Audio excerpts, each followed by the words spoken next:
परिवर्तन संसार का नियम है। जिसे तुम मृत्यु समझते हो, असल में वही तो जीवन है। एक क्षण में तुम करोड़ों के स्वामी बन जाते हो और दूसरे ही क्षण में दरिद्र हो जाते हो। मेरा तेरा छोटा बड़ा अपना पराया मन से मिटा दो, फिर सब तुम्हारा है और सब तुम्हारे हैं और तुम सबके हो। तो सभी के निरंकारी भाई बहन माताओं के संतों के चरणों में प्यार भरा धन निरंकार जी, और भी हमारे जो भाई हैं उनके लिए प्यार भरा नमस्कार स्वीकार करते सभी। तो आज जो है बहुत ही सोचा कि आज हम कुछ गीता की बात करेंगे। श्रीमद् भगवत गीता 10वें अध्याय के श्लोक सहित हिंदी अनुवाद। तो देखते हैं कौन कौन गीता से प्रेम करता है, अपने आप से प्रेम करता है। देखते प्रभु की जानकारी इसमें पूरी करते थे।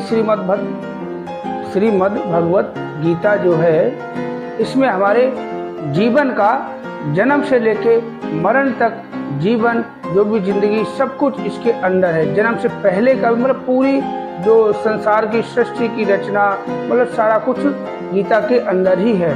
तो देखते हैं श्रीमद् भगवत गीता का कौन कौन मतलब इसको प्यार करता है और कौन कौन सुनना चाहता है। तो आज शुरू करेंगे, आज से शुरू करता हूँ। देखो मैंने पढ़ा, थोड़ा सा समझ में आया तो सोचा आपके सामने शेयर करूँ, क्योंकि पढ़ने से अपना भी मन थोड़ा सा अच्छा हुआ, जानकारी प्राप्त हुई कि बहुत अच्छी बात है।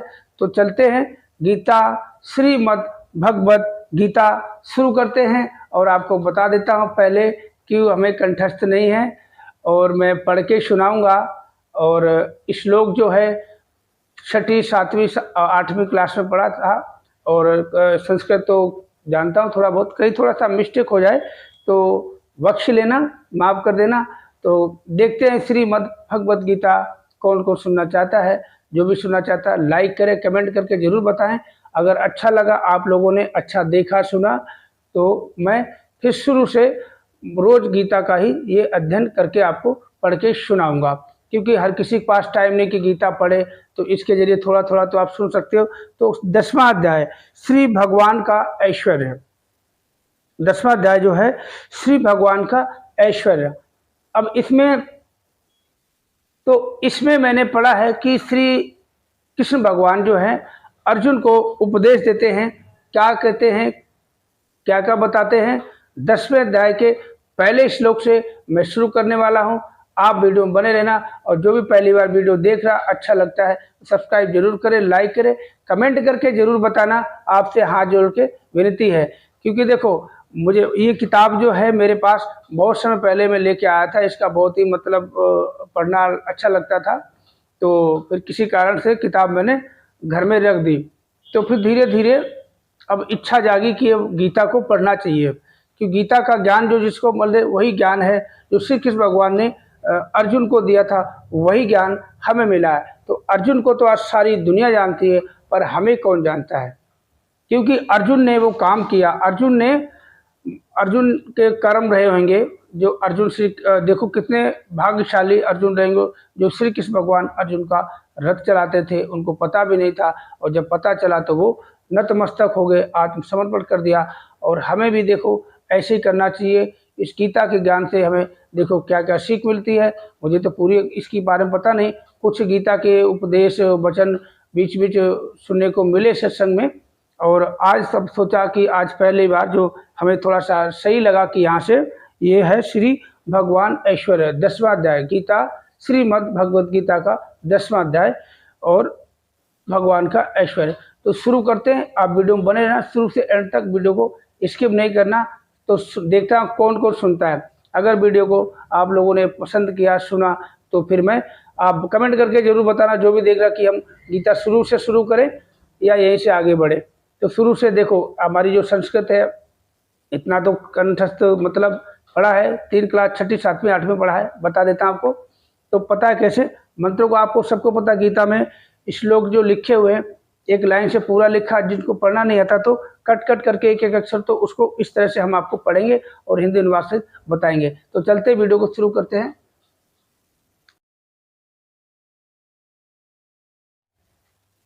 तो शुरू करते हैं। आप लोग बड़े ध्यान से सुनना, इसमें हमारे जीवन की सच्चाई है।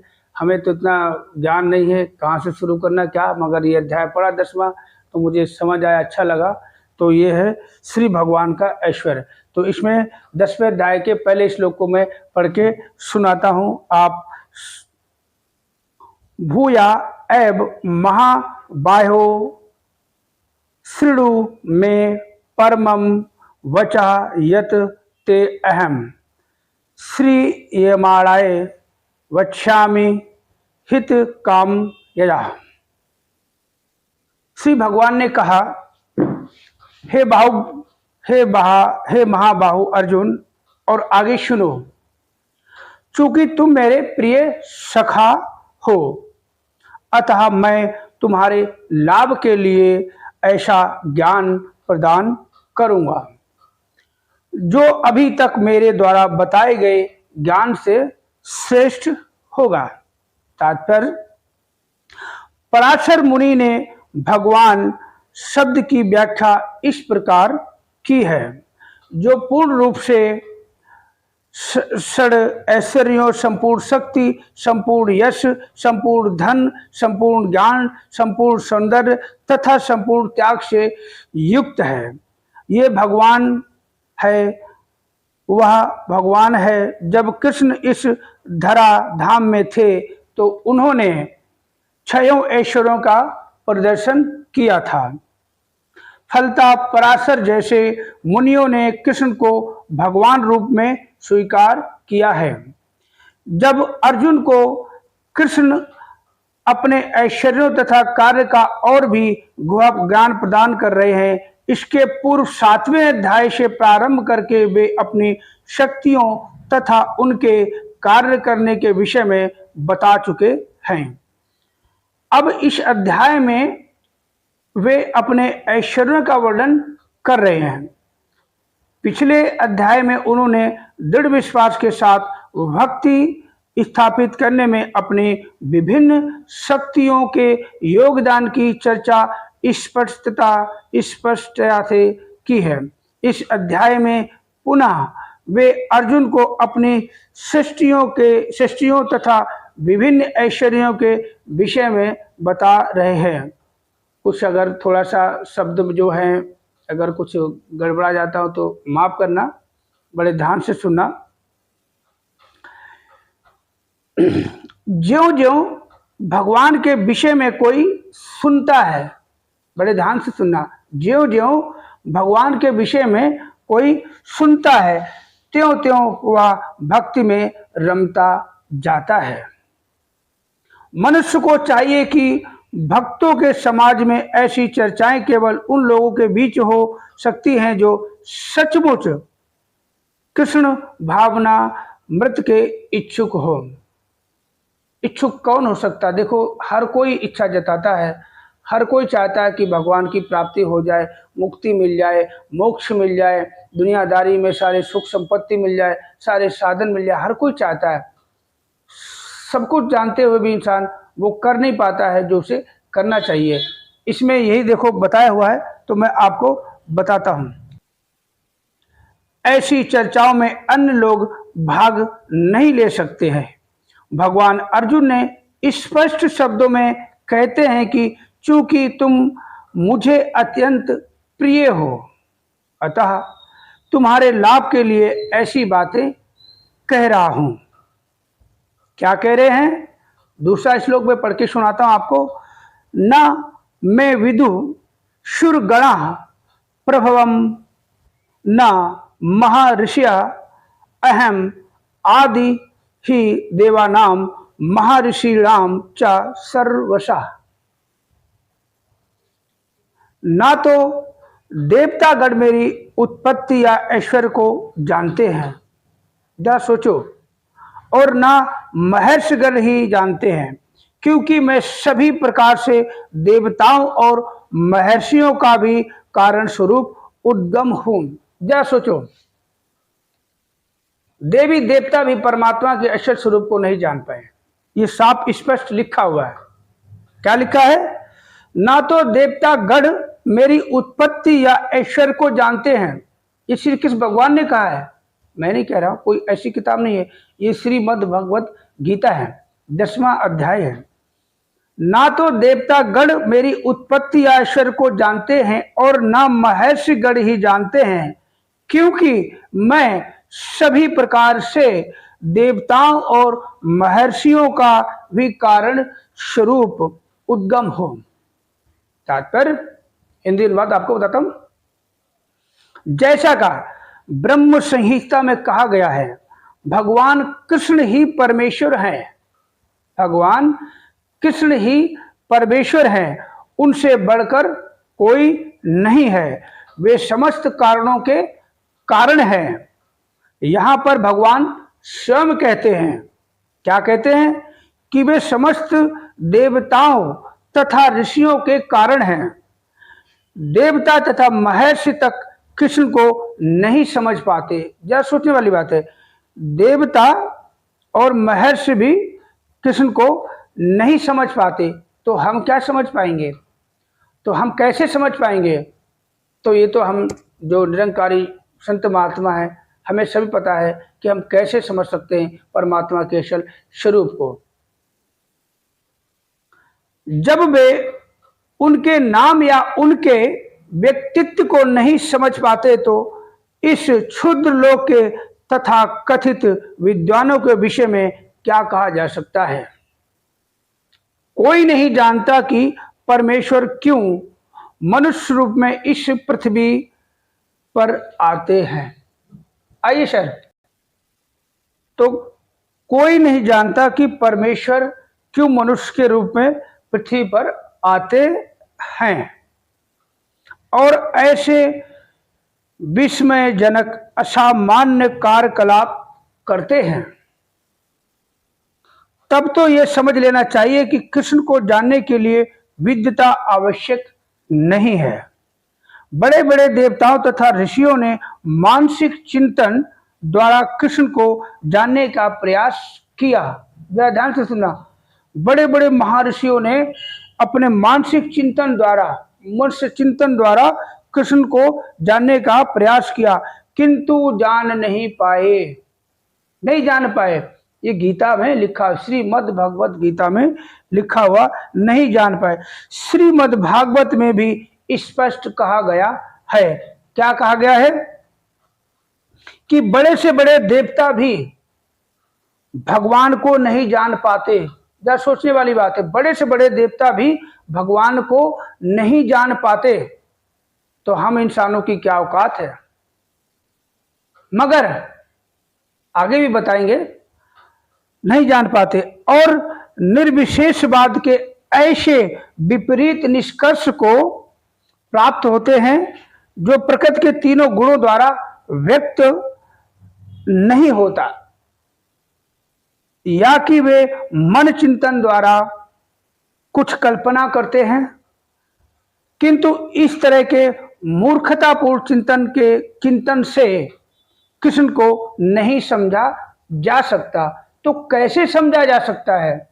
किस तरह से प्रभु को जाना जा सकता है? इस परमात्मा के स्वरूप को जाना जा सकता है, इस विराट स्वरूप को जाना जा सकता है, जो अकाट्य है, अभेद है, अछेद है, अजर है, अमर है, अविनाशी है, अडोल है, कृष्ण चंचल, अजन्मा, बेरंगा, बेरूपा, हर जगह व्याप्त है, हर किसी में व्याप्त है। तो कैसे जाना जा सकता है? तो आगे देखते हैं क्या है, बताते हैं आपको। यहां पर भगवान अप्रत्यक्ष रूप में ये कहते हैं कि यदि कोई परम सत्य को जानना चाहता है तो, अब देखो यहां से शुरुआत होती है कि अगर कोई परम सत्य को जानना चाहता है, तो भगवान के असल स्वरूप को जानना चाहता है, तो लो मैं भगवान के रूप में यहां हूं, मैं परम भगवान हूं। ये श्री कृष्ण भगवान कह रहे हैं गीता में, परम भगवान हूं। मनुष्य को चाहिए कि इसे समझे। यद्यपि अचिंत्य भगवान को साक्षात रूप में कोई नहीं जान सकता तो भी वे विद्यमान रहते हैं। वास्तव में हम सच्चिदानंद रूप कृष्ण को तभी समझ सकते हैं जब श्रीमद् भगवत गीता तथा श्रीमद् भागवत में उनके वचनों को पढ़ें। देखो बहुत अच्छी बात, देखो गीता में कहा है, सुना था, अब देखो पढ़ा तो बहुत समझ आ रही है। और आप जो भी लोग सुन रहे हैं बड़े ध्यान से सुनना। तो इसी वाक्यों को मैं रिपीट भी कर देता हूं कि कैसे जान पाएंगे। तो श्रीमद् भगवत गीता श्रीमद् भागवत को उनके वचनों को पढ़ेंगे तभी हमारे समझ में आएगा, और समझ में आता है हम वैसा करेंगे तो ही हम समझ पाएंगे। और इसका स्वरूप देखने के लिए हमारे सामने हमारे अंग संग रहने वाले सच्चे पातशाह सदगुरु माता सुदीक्षा जी जो हैं, आओ रब के दर्शन कर लो, कह दो सब इंसाना नू। आओ रब के दर्शन कर लो, कह दो सब इंसाना नू। इंसान को ही कहा गया है, जानवरों को नहीं कहा गया, क्यों ये योनि ही ऐसी है। बहुत ही कहते बड़े भाग मानुष तन पावा, बहुत भागों से ये तन मिलता है। जब हमारे पाप कर्म खत्म हो जाते हैं तब मुक्ति का द्वार बस एक ही द्वार है, एक ही खिड़की है। अगर यहाँ से हमें अचूक गए तो फिर हमें भटकना पड़ेगा। तो देखो साफ लिखा है, अगर समझना चाहते हो, जानना चाहते हो तो श्रीमद् भगवत गीता श्रीमद् भागवत को पढ़ें, समझें, उनके वचनों को समझें, और तभी हमारा हो सकता कुछ। तो आगे क्या लिखते हैं, जो भगवान की अपरत शक्ति में है, जो भगवान की अपरत शक्ति में है, उन्हें ईश्वर की अनुभूति किसी शासन करने वाली शक्ति या निर्विशेष ब्रह्म रूप में होती है, किंतु भगवान को जानने के लिए दिव्य स्थिति में होना आवश्यक है। दिव्य स्थिति में होना आवश्यक है। दिव्य स्थिति क्या है तो आगे बताते हैं, क्योंकि अधिकांश लोग कृष्ण को उनके वास्तविक रूप में नहीं समझ पाते, अतः वे अपनी अहेतुकी कृपा से ऐसे चिंतकों पर दया दिखाने के लिए अवतरित होते हैं। ये चिंतक भगवान के असामान्य कार्यकलापों के होते हुए भी भौतिक शक्ति यानी कि माया, भौतिक जो शक्ति होती है, जो माया होती है, माया से माया से कलमशग्रस्त होने के कारण निर्विशेष ब्रह्म को ही सर्वश्रेष्ठ मानते हैं। केवल भक्तगण ही जो भगवान की शरण में पूर्णतया ग्रहण कर चुके हैं, भगवत कृपा से समझ पाते हैं कि कृष्ण सर्वश्रेष्ठ हैं।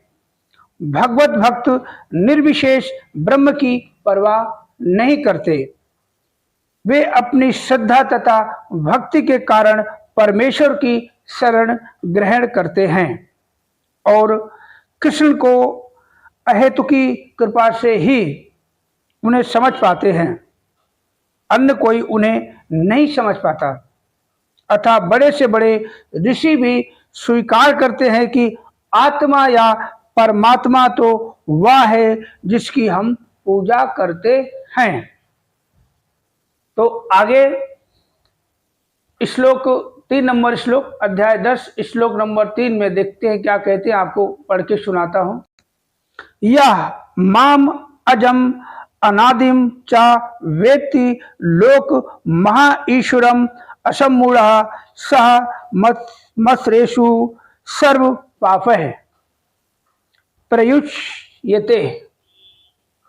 जो मुझे अजन्मा अनादि समस्त लोकों के स्वामी के रूप में जानता है, मनुष्यों में केवल वही मोह रहित और समस्त पापों से मुक्त होता है।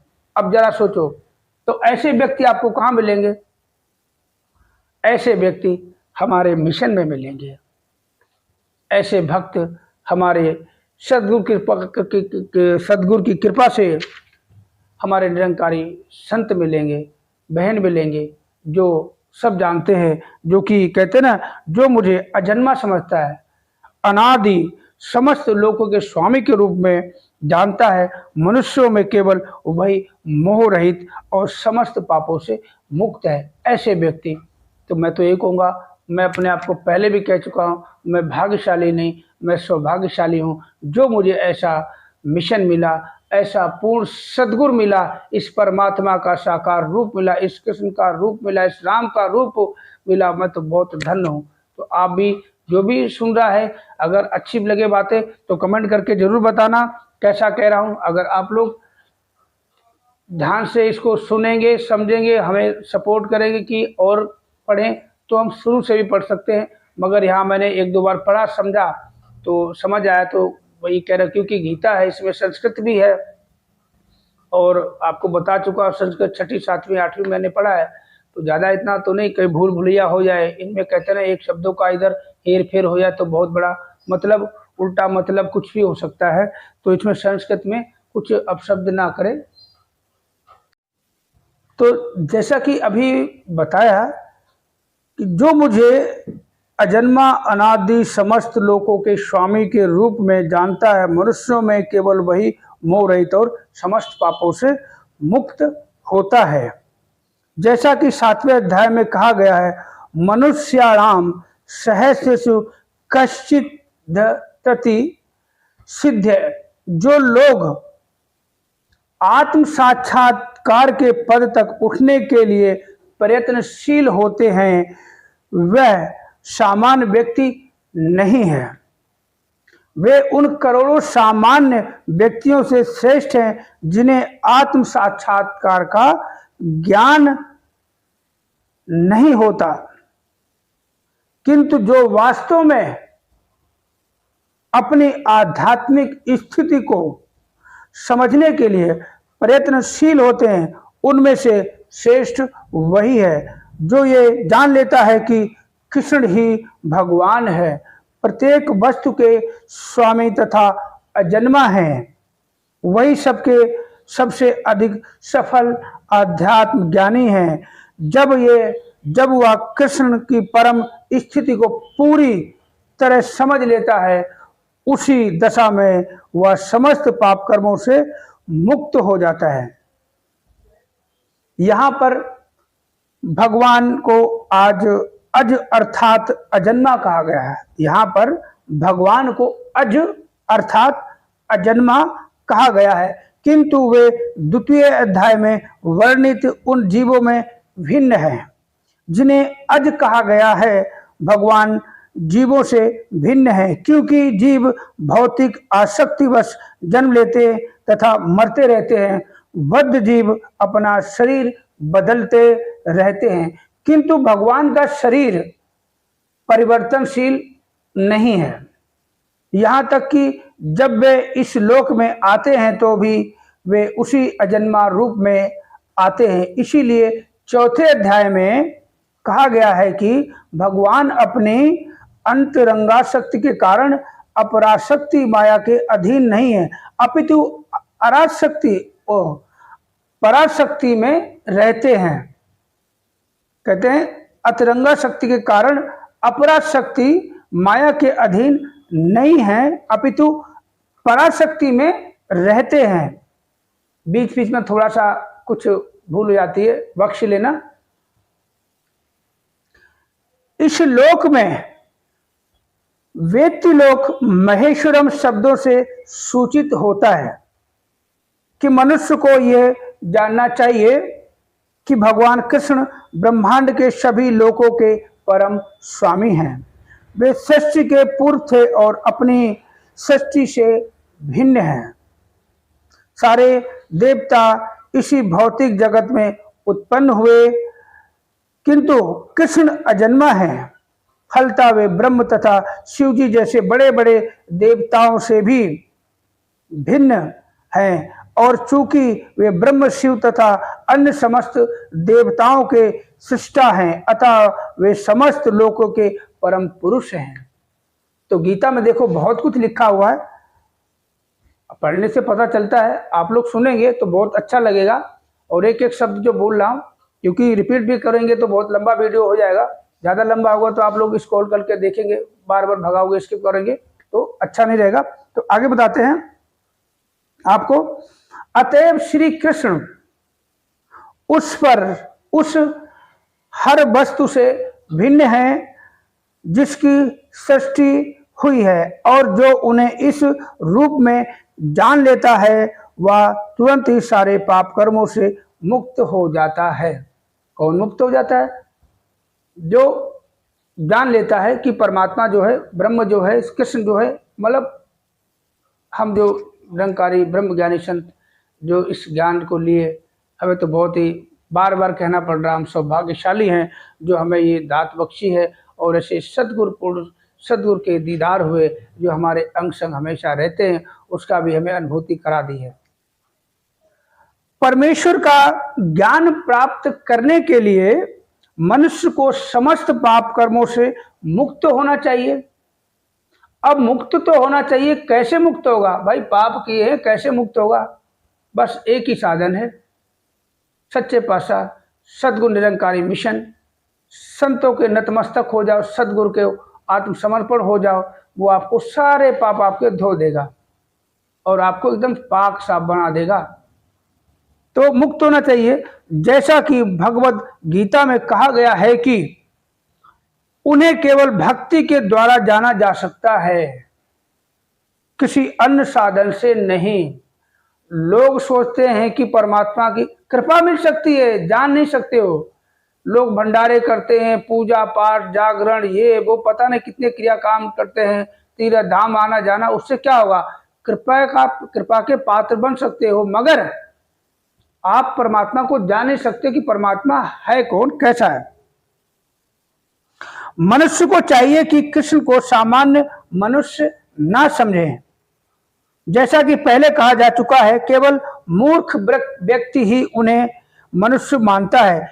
इसे यहाँ भिन्न प्रकार से कहा गया है कि जो व्यक्ति मूर्ख नहीं है, जो भगवान के स्वरूप को ठीक से समझ सकता है, वह समस्त पाप कर्मों से मुक्त है। जिसने परमात्मा को जान लिया और उसने वैसा करना शुरू कर दिया, उसी को सब कुछ मान लेता है। जान तो लिया, परमात्मा को जान तो लिया, परमात्मा के दर्शन देख तो लिए, उसके असल स्वरूप को जान तो लिया, मगर सब कुछ जब पता चल गया, करता धरता सब कुछ यही है, तो उसी को मानो।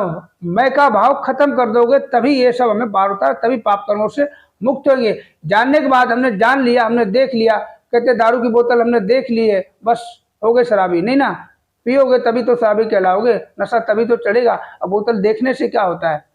कुछ नहीं होता ना। बोतल है, बड़ी है, पीली शराब होती, मतलब देख लिया उससे, आप शराबी नहीं हो जाओगे, आप शराबी नहीं कहला जाओगे, आप पे नशा नहीं चढ़ेगा, बोतल से छूने से भी नशा नहीं चढ़ेगा, आप खरीद भी लो तब भी नशा नहीं चढ़ेगा, उसको पीना पड़ता है। भक्ति के रंग में भक्ति का नशा आपको चढ़ेगा। कैसे? जब इसको जान लोगे तब। तो आगे क्या कहते हैं? यदि कृष्ण देव की पुत्र रूप में विख्यात हैं तो फिर वे अजन्मा कैसे हो सकते हैं? देखो कितना अच्छा प्रश्नवाचक शब्द आया है। इसकी व्याख्या श्रीमद् भागवत में भी की गई है। जब वे देवकी तथा वसुदेव के समक्ष प्रकट हुए तो वे सामान्य शिशु की तरह नहीं जन्मे, वे अपने आदि रूप में प्रकट हुए और फिर एक सामान्य शिशु में वर्णित हो गए। जरा सोचो। और लोग क्या कहते हैं? कृष्ण जन्माष्टमी किस पैदा हुए। अब देखो इसमें क्या लिखा है, साफ साफ लिखा हुआ है, यदि कृष्ण देव की पुत्र रूप में विख्यात हैं तो फिर वे अजन्मा कैसे हो सकते हैं? इसकी व्याख्या श्रीमद् भागवत में भी की गई है। जब वे देवकी तथा ध्यान से सुनना, वसुदेव के समक्ष प्रकट हुए, जब श्री कृष्ण प्रकट हुए, देखो जरा ध्यान से सुनना, कितनी अच्छी बात है। लोग क्या समझते हैं? प्रकट हुए तो वे सामान्य शिशु की तरह नहीं जन्मे, वे अपने आदि रूप में प्रकट हुए और फिर एक सामान्य शिशु में परिणत हो गए। अब बताओ लोग क्या समझते हैं? श्री कृष्ण का जन्म हुआ, जो अजन्मा है, बेरंगा है, बेरूपा है, वो कैसे जन्म सकता है? अब जरा सोचो। अब पता चला मुझे भी नहीं पता था, सच बता रहा हूं, मेरे को भी नहीं पता था। कृष्ण जन्माष्टमी, कृष्ण पैदा हुए थे, जेल में पैदा हुए थे, कैसे पैदा हुए, देवकी ने जन्म कैसे मतलब दिया था, पैदा हुए थे, अब देखो साफ साफ लिखा हुआ, आपने सुना, नहीं सुना तो तीसरी बार फिर यदि कृष्ण देव की पुत्र रूप में विख्यात हैं तो फिर वे अजन्मा कैसे हो सकते? अजन्मा मतलब अजन्मा की जन्म नहीं लिया, तो जन्म करे जन्म लिया। जन्माष्टमी मनाई जाती है, देखो क्यों मनाई जाती है, इसकी व्याख्या श्रीमद् भागवत में भी की गई है। जब वे देवकी तथा वसुदेव के समक्ष प्रकट हुए तो वे सामान्य शिशु की तरह नहीं जन्मे, वे अपने आदि रूप में प्रकट हुए और फिर एक सामान्य शिशु में परिणित हो गए। कृष्ण की अध्यक्षता में जो भी कर्म किया जाता है वह दिव्य है, वह शुभ या अशुभ फलों से दूषित नहीं होता। इस जगत में शुभ या अशुभ वस्तुओं का बोध बहुत कुछ मनोधर्म है, क्योंकि इस भौतिक जगत में कुछ भी शुभ नहीं है, प्रत्येक वस्तु अशुभ है। वास्तविक मंगल तो पूर्ण भक्ति और सेवा भाव से युक्त कृष्ण भावनामृत पर ही निर्भर करता है। अतः यदि हम तनिक भी चाहते हैं कि हमारे कर्म शुभ हो तो हमें परमेश्वर की आज्ञा से कर्म करना होगा। ऐसी आज्ञा श्रीमद् भागवत तथा श्रीमद् भगवद गीता जैसे शास्त्रों से या प्रमाणिक गुरु से प्राप्त की जा सकती है। क्योंकि गुरु भगवान का प्रतिनिधि होता है, अतः उसकी आज्ञा प्रत्यक्षता परमेश्वर की आज्ञा होती है। देखो हम यही सब सुनते हैं, हमें सदगुरु ने यही बताया, जो इसमें लिखा है हमारे मिशन वही बताया। हम तो क्या कहें कि सौभाग्यशाली कहें, हमें ऐसा सदगुरु मिला। हम भटकते हैं, हमारे जो बुरा नहीं मानना, देखो हमारे जो निरंकारी संत महात्मा, हम तो कहते हर किसी के घर गीता भी होनी चाहिए, तो हमारे गुरु की पहचान सचमुच हो जाएगी, वास्तव में यही है। अभी हम यही समझते हैं कि सदगुरु माता सुदीक्षा जी हैं, नहीं यही है, यही राम है, यही कृष्ण है, यही सब कुछ है। अब यहाँ पढ़ने के बाद थोड़ा अपना मन तो थोड़ा सा घूम रहा है। अगर आप सुन रहे हैं बड़े ध्यान से तो आपके भी समझ में आ रही होगी, गीता पढ़ेंगे तो मैं समझ आ जाएगी, तो तेरा मेरा चक्कर सब छोड़ देंगे, मैं का भाव खत्म हो जाएगा। आगे देखते हैं क्या लिखा है। गुरु साधु तथा शास्त्र एक ही प्रकार से आज्ञा देते हैं। गुरु साधु तथा शास्त्र एक ही प्रकार से आज्ञा देते हैं। इन तीनों स्रोतों में कोई विरोध नहीं होता। इस प्रकार से किए गए सारे कार्य इस जगत के, तो कितनी अच्छी बात कहते, गुरु साधु तथा शास्त्र एक ही प्रकार से आज्ञा देते हैं, इन तीनों स्रोतों में कोई विरोध नहीं होता। इस प्रकार से किए गए सारे कार्य इस जगत के शुभाशुभ कर्म फलों से मुक्त होते हैं। कर्म संपन्न करते हुए भक्त की दिव्य मनोवृत्ति वैराग्य की होती है, जिसे संन्यास कहते हैं।